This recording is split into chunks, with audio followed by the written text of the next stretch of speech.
પ્રભુ ઈસુ ખ્રિસ્તના પ્રેમી વિજય અને ગૌરી નામમાં આપ સર્વને આજના દિનની સલામ.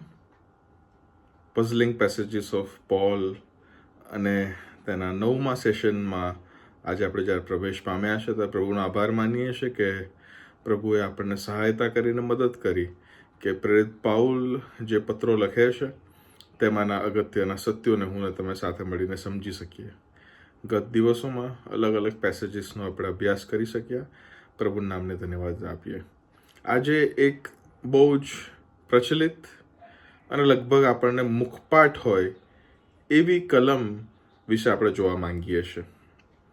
એમાં પઝલિંગ શું છે એ પહેલાં સમજવું પડશે. તમે જો 2 કોરિન્થી 5મો અધ્યાય અને 17મી કલમ જુઓ તો તે વિશે આજે આપણે સમજવાનો પ્રયત્ન કરવા માંગીએ છીએ. 2 કોરિન્થી 5મો અધ્યાય 17મી કલમમાં પ્રમાણે લખ્યું છે, માટે જો કોઈ માણસ ખ્રિસ્તમાં છે તો તે નવી ઉત્પત્તિ છે. જે જૂનું હતું તે સર્વ જતું રહ્યું છે, જુઓ તે નવું થયું છે. જે પ્રશ્ન થાય તે એ કે આ કલમમાં વળી પઝલિંગ શું છે, અથવા આ કલમમાં મૂંઝવણમાં રાખનારી કઈ બાબત છે. ઘણા બધા આપણે જે જૂની કલમો, આપણે એની પહેલાંની કલમો જે આપણે જોઈ તેમાં ક્યાંક ને ક્યાંક ગ્રામરના ઇસ્યુ હતા, ક્યાંક ને ક્યાંક શબ્દ સમૂહના ઇસ્યુઝ હતા, અને ક્યાંક ને ક્યાંક અનુવાદના એ પ્રશ્નો હતા, અને તેને સમજીને આપણે સમજવાનો પ્રયત્ન કર્યો હતો. પણ આજની આ જે કલમ છે એ અલાયદી અનોખી છે, કારણ કે એમાં વ્યાકરણમાં કે શબ્દોની ગોઠવણમાં કોઈ પ્રકારની ભૂલ કે પઝલ નથી, પણ લખેલા શબ્દ અને જીવાઈ રહેલા જીવનમાં જે તફાવત છે એ પઝલિંગ છે. આ કલમ જ્યારે પણ તમે વાંચો છો ત્યારે શું તમે પોતાને પ્રશ્ન નથી કરતા કે ખ્રિસ્તને જીવનમાં સ્વીકારી લીધા પછી શું ખરેખર બધું નવું થયું છે કે કેમ? મોટામાં મોટો પ્રશ્ન એ મારાના તમારા જીવનમાં આ જ આવે છે કે પ્રભુ ઈસુ ખ્રિસ્તને, મારી વાત કરું તો સાલ 2013માં મેં ખ્રિસ્તને સ્વીકાર કર્યો. ખ્રિસ્તનો સ્વીકાર કર્યા પછી પણ એવી ઘણી બધી એવી મારા જીવનની નબળી પળો આવી કે જ્યાં હું બેકસ્લાઇડ થયો, કે જ્યાં મેં પીછેહટ કરી, કે જ્યાં મેં પાપ કર્યું, કે જ્યાં ગાડી મેં પ્રભુની આણ સ્વીકારી નહીં, અને જ્યાં ગાડી હું પછડાયો, જ્યાં ગાડી પ્રભુએ મને સાચો માર્ગ બતાવવા માટે ઘણી બધી વાર પ્રભુએ મને રાહ જોવડાવી. એવી પળો આવી, એવા સમયો આવ્યા, એવા સંઘર્ષો આવ્યા કે જ્યાં ગાડી કદાચ લોકોએ પણ સાથ છોડી દીધો, પણ પ્રભુએ સાથ છોડ્યો નહીં. પણ જે કહેવા માંગુ છું તે કે એક પ્રશ્ન જે આપણને થાય તે એ છે કે શું ખરેખરમાં જે જૂનું હતું એ બધું જતું રહ્યું છે? કારણ કે જૂનાને વળગી રહેવામાં હું ને તમે વધારે માહિર હોય એવું ક્યાંક કોઈક અંશે લાગે છે. જૂનું હતું તે સર્વ જતું રહ્યું છે, જુઓ તે નવું થયું છે. પ્રેરિત પાઉલ આ વાક્ય, આ કલમ અહીંયા ગાડી કયા કોન્ફિડન્સ સાથે અથવા કયા વિચાર સાથે લખી રહ્યો છે તે સમજવાનો પ્રયત્ન કરવા માંગીએ છીએ. કારણ કે પ્રેરિત પાઉલના જ તમે બીજા પત્રો અથવા આ પત્રની અંદર પણ એણે અમુક જે બાબતો લખી છે તે જો તમે વાંચો તો તમે પોતે સમજશો કે એ પોતે પોતાને સંપૂર્ણ ગણતો નહોતો. એ પોતે જાણતો હતો કે જૂનું ખરેખર બધું જતું નથી રહ્યું, બધું હજી નવું નથી થઈ ગયું. તમે જો 2 કોરિન્થી 1:22 વાંચો, ત્યાં આવું લખ્યું છે કે તેમણે અમને મુદ્રાંકિત કર્યા છે અને અમારા હૃદયોમાં પવિત્ર આત્માનું બાનું પણ આપ્યું છે. એટલે કે the gift of the holy spirit is the first instalment. એ પ્રથમ બાનું છે. એનો મતલબ એમ કે there is something yet to come. તમે જો આગળ બીજી કલમ તો તમે જુઓ, 2 કોરિન્થી તેનો બીજો પત્ર, તેનો 2 અધ્યાય અને 9મી કલમ, ત્યાં પ્રમાણે લખેલું છે, કેમ કે મારું લખવાનું પ્રયોજન પણ એ જ છે કે તમે સર્વ વાતે આજ્ઞાકારી છો કે નહીં તે વિશે હું તમારી પરીક્ષા કરું. એવું નથી કહેતો પ્રેરિત પાઉલ કે તમે આજ્ઞાકારી છો જ અને તમે સંપૂર્ણ છો જ અને જૂનું બધું જતું રહ્યું છે, જુઓ તે નવું થયું છે. એ કહે છે કે I am here to test you. તમે એ જ પત્રમાં 10મા અધ્યાયની 3જી કલમ જુઓ તો ત્યાં તે લખે છે, કેમ કે જો કે અમે દેહમાં ચાલીએ છીએ તો પણ અમે દેહ પ્રમાણે લડાઈ કરતા નથી. We still walk in flash, પ્રેરિત પાઉલ એવું કહે છે. તે જ 10મા અધ્યાયની 6ઠ્ઠી કલમમાં તે એવું કહે છે, અને જ્યારે તમારું આજ્ઞા પાલન સંપૂર્ણ થશે, it is going to be completed. તમારું આજ્ઞા પાલન સંપૂર્ણ થશે ત્યારે સર્વ આજ્ઞા ભંગનો બદલો વાળવાને અમે તૈયાર છીએ. સમથિંગ ફ્યુચરિસ્ટિક એલિમેન્ટ, એક ભવિષ્યનું એક તત્વ અહીંયા મને તમને જોવા મળે છે. તો તમે બીજો 11મા અધ્યાયની 3જી કલમ જુઓ, બીજો કોરિન્થી 11:3, ત્યાં એવું લખ્યું છે, પણ મને ભય લાગે છે, રખેને જેમ સર્પે પોતાના કપટથી હવાને ભૂલાવી, તેમ ખ્રિસ્તમાં જે નિખાલસપણું તથા પવિત્રતા છે તે તજીને તમારા મન હર કોઈ રીતે ભ્રષ્ટ થાય. એટલે હજી પણ ઇન્કમ્પ્લીટનેસ અને ભવિષ્યની આશાની વાત એ આખા પત્રમાં પ્રેરિત પાઉલ વારંવાર કરે છે. પ્રેરિત પાઉલના તમે બીજા પત્રો જુઓ, રોમનોને પત્ર તેનો 7મો અધ્યાય 14મી કલમમાં પ્રમાણે લખેલું છે, કેમ કે આપણે જાણીએ છીએ કે નિયમ આધ્યાત્મિક છે, પણ હું દૈહિક છું અને પાપને વેચાયેલો છું. This is apostle Paul writing. તમે 7મો અધ્યાય 19મી કલમ જુઓ તો ત્યાં લખે છે, કેમ કે જે સારું છે, સારું હું ઈચ્છું છું તે હું કરતો નથી, પણ જે ભૂંડું હું ઈચ્છતો નથી તે હું કર્યા કરું છું. 7મો અધ્યાય 24મી કલમમાં પ્રેરિત પાઉલ કહે છે, હું કેવો દુર્ભાગી માણસ છું, મને આ મરણના શરીરથી કોણ મુક્ત કરશે. જે પઝલ મેં તમારી આગળ રજૂ કરી તમે સમજી ગયા છો કે 5મા અધ્યાયની 17મી કલમ, એટલે 2 કોરિન્થી 5 અને 17માં પ્રેરિત પાઉલ એવું કહે છે કે જે જૂનું હતું તે સર્વ જતું રહ્યું છે અને જુઓ તે નવું થયું છે. એ શું ખરેખર નવું થયું છે કે કેમ? અને પ્રેરિત પાઉલ એક તરફ અહીંયા ગાડી આ લખે છે, આવું લખે છે, અને બીજી બાજુ અધૂરાપણું, ઇનકમ્પ્લીટનેસ, ભવિષ્યની આશા અને આગળ બધું સારું થશે એની વાત કરે છે, દેહમાં રહેવાની વાત કરે છે. એ કહે છે કે હું જે ચાહું છું તે કરતો નથી સારું, પણ પાપ જ કર્યા કરું છું. આ રીતની પઝલ શા માટે મારા વાલો?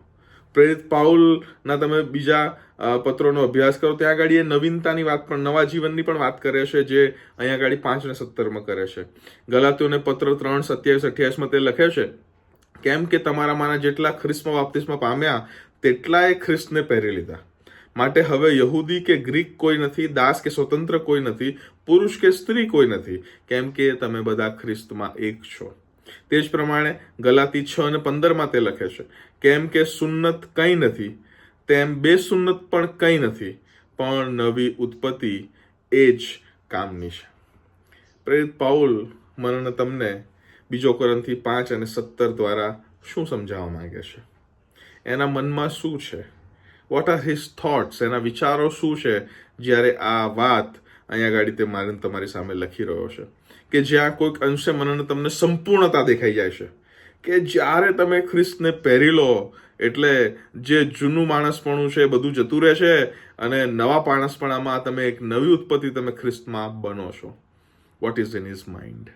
ખરેખર જો તમે અભ્યાસ કરો તો 5 અને 17માં જે મને તમને નિષ્કર્ષ મળશે તે એ છે કે પ્રેરિત પાઉલ આ કલમને એસ્કાટોલોજીકલ રિઝલ્ટના પર્સ્પેક્ટિવથી લખે છે.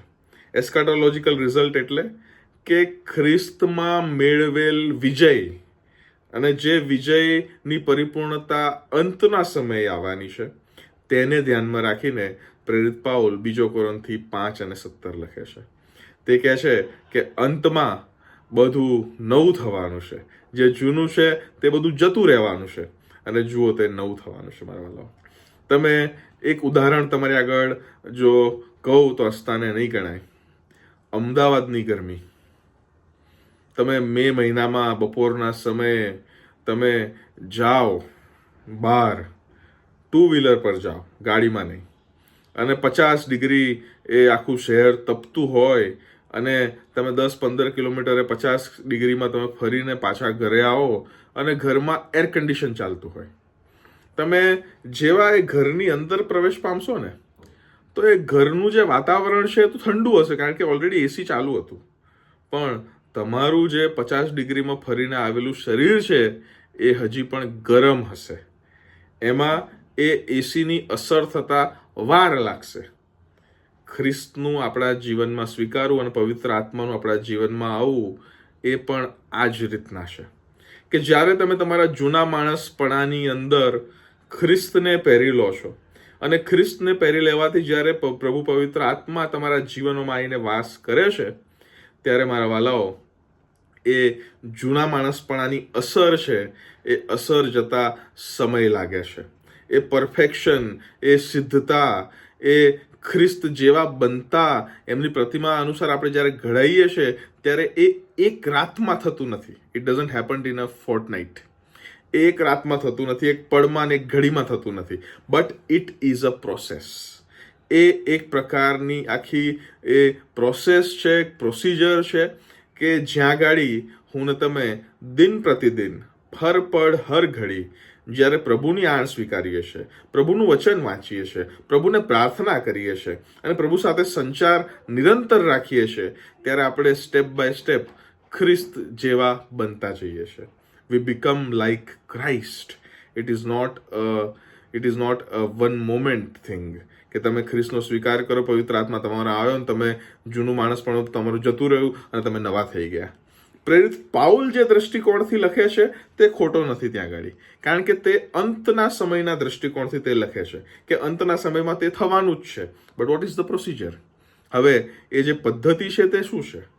તમે જૂના માણસપણામાં છો, તમે ખ્રિસ્તનો અંગીકાર કરો છો.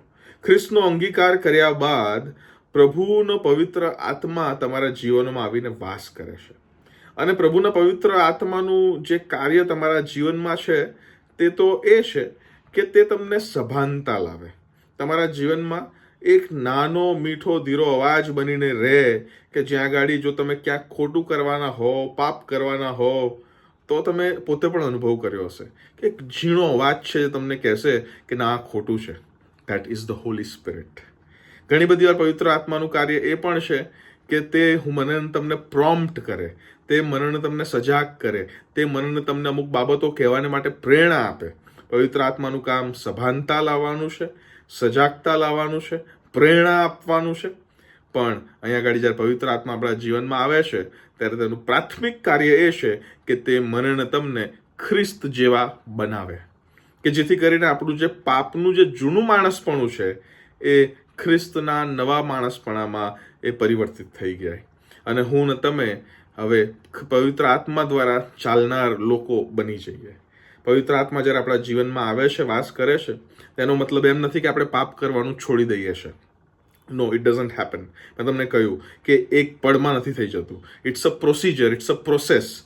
તમારામાં જ્યારે ખ્રિસ્તને તમે અંગીકાર કરો છો, પવિત્ર આત્મા તમારા જીવનમાં આવીને રહેશે ત્યારે તમે તમારા જીવનની અંદર બે સ્વભાવ રાજ કરે છે. એક તમારા જૂના માણસપણાનો, એ તમારો આદિ પિતા અને આદિ માતા પિતા જે આદમ અને હવાનો જે મૂળ પાપનો જે સ્વભાવ છે, ઓરિજિનલ સિનનો જે નેચર છે તે છે. અને પછી ખ્રિસ્તનો જ્યારે તમે અંગીકાર કર્યો છે ત્યારે ખ્રિસ્તનો સ્વભાવ પણ તમારા જીવનમાં પવિત્ર આત્મા સ્વરૂપે આવીને રહેવા લાગે છે. Now there is a struggle between this two natures. પ્રેરિત પાઉલ પણ આ વારંવાર એમના પત્રમાં લખે છે કે દેહ એ આત્માની વિરુદ્ધ અને આત્મા એ દેહની વિરુદ્ધ યુદ્ધમાં છે. There is always a fight that goes on between this two natures. એક નેચર એ પાપનો, મૂળ પાપનો, ઓરિજિનલ સિનનો નેચર છે અને બીજો એક ખ્રિસ્તનો સ્વભાવ છે કે જે આપણા જીવનમાં ખ્રિસ્તનો અંગીકાર કરવાથી આવે છે. અને આ બંને નેચર વચ્ચે ફાઇટ છે, આ બંને નેચરની વચ્ચે યુદ્ધ છે. પણ મને તમને પ્રભુનો પવિત્ર આત્મા સહાયતા કરે છે, મદદ કરે છે કે ખ્રિસ્તનો સ્વભાવ એ વિજયવંત થાય. અને ખ્રિસ્તનો સ્વભાવ વિજયવંત ત્યારે થશે જ્યારે ખ્રિસ્તનો સ્વભાવ તમારા જીવનમાં પાવરફુલ બનશે. અને ખ્રિસ્તનો સ્વભાવ તમારા જીવનમાં પાવરફુલ કેવી રીતના બનશે? ખ્રિસ્તનો સ્વભાવ તમારા જીવનોમાં પ્રભુનું વચન વાંચવાથી અને પ્રભુને પ્રાર્થના કરવાથી વધારે વધારે પાવરફુલ બનશે. અને એ દ્વારા હું ને તમે આ જે જૂનું માણસપણું છે, આ જે પાપનો દૈહિક સ્વભાવ છે, એને આપણે બહાર કાઢી શકીશું. The perfection comes when we win over our sins. આપણા પાપોની ઉપર આપણે જ્યારે આપણે વિજય પ્રાપ્ત કરીએ છીએ, પાપોને પરાજિત કરીએ છીએ અને ખ્રિસ્તનો જે સ્વભાવ છે એ સુપ્રીમ જ્યારે બની જાય છે ત્યારે મારા વાલાઓ આપણે સંપૂર્ણ થઈએ છીએ. અને એ સંપૂર્ણતામાં જૂનું માણસપણું મરણ પામે છે, જૂનું માણસપણું જતું રહે છે અને જુઓ આપણામાં બધું જ નવું થાય છે. This is the process. મેં તમને કહ્યું કે તમે જ્યારે ખ્રિસ્તનો અંગીકાર કરો છો ત્યારે વન્સ એન્ડ ફોર ઓલ ધ્યાન રાખજો, એક જ વાર તમે એ ન્યાયી ઠરાવવામાં આવો છો. આફ્ટર ધેટ તમારે ન્યાયી ઠરાવવાને પોતાની જાતને જરૂર નથી. તમે ખ્રિસ્તનો અંગીકાર કરતાની સાથે તમે ન્યાયી ઠરાવવામાં આવો છો, પણ તમે પાપ કરો છો. There is a remedy to that. એની માટે પણ એક રસ્તો છે, અને તે એ છે કે પસ્તાવો. વી રિપેન્ટ. વારંવાર એ જે પાપ કરેલા છે એ પાપોનો આપણે પશ્ચાતાપ કરીએ છીએ, પ્રભુની આગળ પસ્તાવો કરીએ છીએ, કબૂલ કરીએ છીએ કે પ્રભુ હું નિર્બળ છું, હું અબળ છું, મને તારી કૃપાની જરૂર છે, તારી માફીની જરૂર છે. અને ત્યાં આગળ પ્રભુ એ પાપોની માફી મને તમને આપે છે અને ફરીથી એકવાર આપણને શુદ્ધ કરે છે. ડોક્ટ્રિન ઓફ ઇમ્પ્યુટેશન, જે કદાચ મેં આની અગાઉ પણ તમને સમજાવ્યું છે, તે એ છે કે there is a great transaction. એક મોટી આપલે ત્યાં થાય છે. અને તે શું છે કે તમે જ્યારે ખ્રિસ્તનો અંગીકાર કરો છો ને, ત્યારે તમે તમારા પાપનો જે ભાર છે, જે બોજ છે, એ ખ્રિસ્તના વધસ્તંભ પર તમે નાખી દો છો. અને એની બદલે સામે તમે ખ્રિસ્તનું ન્યાયપણું લઈને તમે તે પહેરી લો છો. એટલે હવે જ્યારે પ્રભુ મને તમને જોવે છે ત્યારે તે પાપી જોએલને નથી જોતો, પણ ખ્રિસ્તનું ન્યાયપણું પહેરેલા જોએલને જોવે છે. અને એને કારણે જ હું અને તમે એ પ્રભુની નજરમાં માન્ય અને સ્વીકૃત બનીએ છીએ. પ્રભુ પાપને સાંકી શકતો નથી, પ્રભુ પાપીને પણ સાંકી શકતો નથી. મારા વાલાઓ, લેટ અસ રિમાઇન્ડ આવરસેલ્વ્સ કે ખ્રિસ્તનું આપણા જીવનમાં હોવું કેટલું અગત્યનું છે. જ્યારે આપણે આ પ્રોસેસમાં આગળ વધીએ છીએ પશ્ચાતાપ કરતા કરતા, એનો મતલબ પશ્ચાતાપ કરવાનો માર્ગ છે, એનો મતલબ એમ નહીં કે આપણે પાપ કરતા કરીએ. કૃપા વધતી જાય છે એનો મતલબ એમ નહીં, it is not licence to sin. એ પાપ કરવાને માટે તમને કોઈ લાયસન્સ નથી મળ્યું, પણ તમારે દિન પ્રતિદિન એ પવિત્ર આત્માની સહાયતાથી આપણે એ પ્રયત્ન કરવાનો છે કે હું ને તમે વધુ ને વધુ ખ્રિસ્ત જેવા બનતા જઈએ. અને એ દ્વારા જ મારા વાલાઓ, હું ને તમે જૂના માણસપણાને છોડીને ખ્રિસ્તનું જે નવું માણસપણું છે તેમાં આપણે નવી ઉત્પત્તિ બની શકીએ છીએ. પ્રેરિત પાઉલ જ્યારે 2 કોરિન્થી 5:17 લખે છે, ધ ઇન્ટેન્શન ઇઝ, જે એના પાછળનો વિચાર છે તે એસ્કેટોલોજીકલ કમ્પ્લીટનેસ છે, કે અંતના સમયમાં તો આ જ થવાનું છે કે જુઓ તે નવું થયું છે. માટે જો કોઈ માણસ ખ્રિસ્તમાં છે તો તે એક નવી ઉત્પત્તિ છે. જે જૂનું હતું તે સર્વ જતું રહ્યું છે, જુઓ તે નવું થયું છે. પ્રભુ આપ સર્વને આશીષ આપો. આમેન.